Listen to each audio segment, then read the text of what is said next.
Elijana ao anatin'izay tontolo politika izay anisika manome lanja ny fifampiresahana eo amin'ny hery-velona rehetra eto amin'ny firenena ny vovonana tsy mialonjafy ity farany anefa dia mampirisika mirehitra mba hifanome tanana fahan'ny firenena malagasy mandroso ao anatin'ny fotoana maharitra toy izao ny zava-mitranga nandritra ny fampahafantarana izay vovonana tsy mialonjafy izay.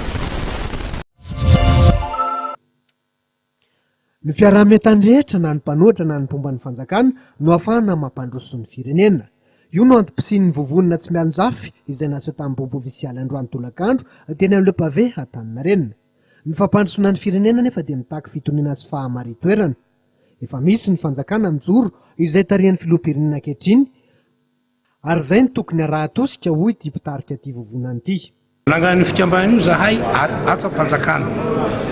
Ny mpitoram-panjakana izay mijoro eto ankehitriny dia mahafantatra ny fijoroana izany fikambanana izany indrindra ny mikasika ny fiarahana miasa aminy.